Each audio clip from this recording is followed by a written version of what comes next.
You put on your coat. Good morning, my name is Bill Wheaton, and I'd like to discuss the repair and overhaul of a Johnson Fastrack trim tilt system.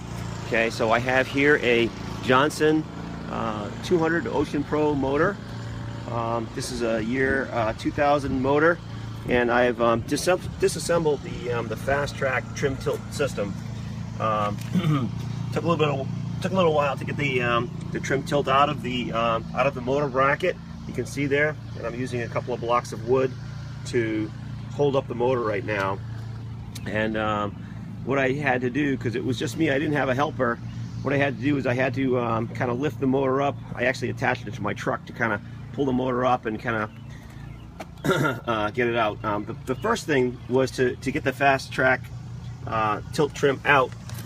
Okay, so what I'm showing here is on the Fastrack, there's a screw on the side, okay, for releasing the hydraulic pressure. That allows you to raise and lower the motor up and down, okay, and that screw is accessed through this hole in the side of the bracket, okay. Now, I couldn't get that screw open this year. Yeah, last year I was. You see, it's sort of stripped, okay, and so what I had to do is I had to basically drive these pins out of the motor in order to get the thing to work. So this pin here, this large pin here, goes in that bottom hole.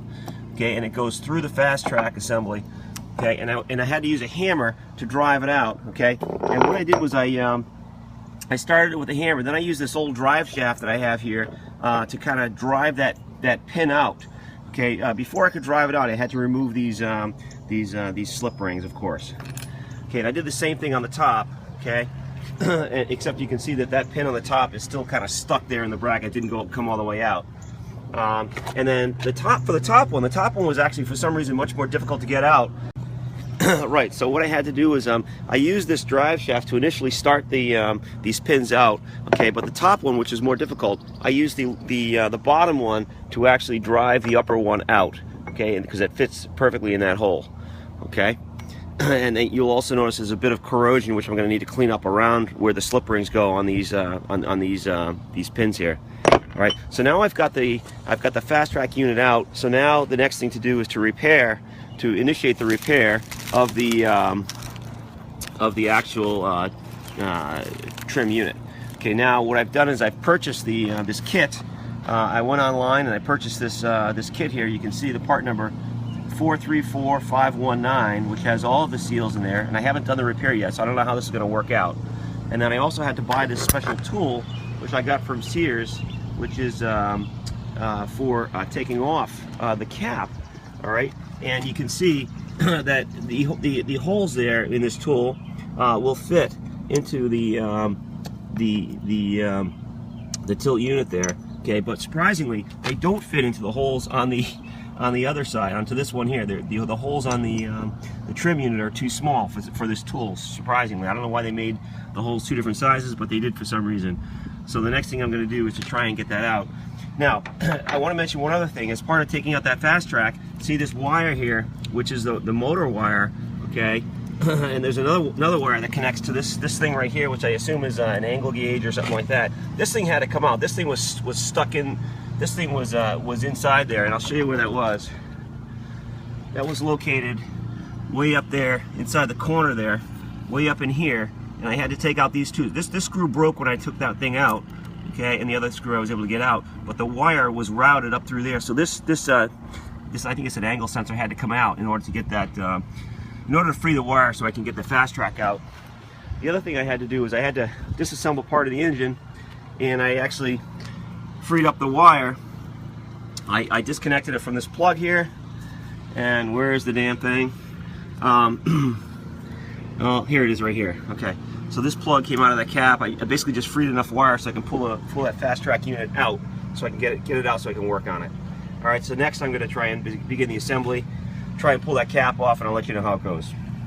Hi, this is Bill again. The operation was not very successful. After trying to, I got the thing off, but after I removed the unit, but I was not able to get that hydraulic cap off. So sometimes it's best when to know your limits, and I've packed the whole thing up, and I'm going to bring it down to a machine shop and see if they can get that cap off for me, because I just can't budge that hydraulic cap. All right, over and out. All right, so I dropped the the unit off at my local machine shop this morning. Let's go inside and see how we made out. How you doing? Pretty good. How's it going? Yeah, I'm gonna try to figure out a dovetail here, but Taking a video. Where's the unit? Over here? Same place? yeah, Let's go take a look. I couldn't get them other ones out. All right. Not without heating the shit out of them. I was afraid of causing more damage than what we got. Put this on YouTube, you know. This thing here will don't boil out by the gallons if you unscrew it, so don't unscrew it till you're ready to work on it. Okay. Awesome. It's only hand tight. Excellent. All right. Today's another day, and as you can see, we've gotten the piston, the tilt piston apart, and I've gotten all the O-rings out of there. This bottom piece here, which screws on the shaft, has springs and ball bearings in it. You got to be very careful not to lose it. That's why I have this kitty litter bucket here, so I don't lose the critical pieces. And the shaft, this is my tilt shaft, and there was a little bit of corrosion on the shaft. I don't know if you can see it very well. Let's see. Yeah, you can see a little right there, you know, right piece right there, a little bit of a corrosion. And I tried to clean up as best I can with some 220 sandpaper. And here's the tilt unit now. There. So now I've got my kit of seals, and I put it in a Ziploc bag so I don't lose them.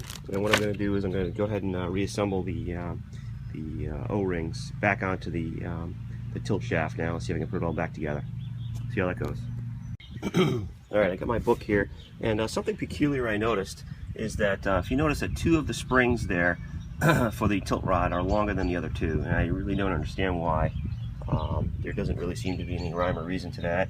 This is where they go in this rod, this end rod here, and there really doesn't seem to be any reason why those two springs should be longer than the other.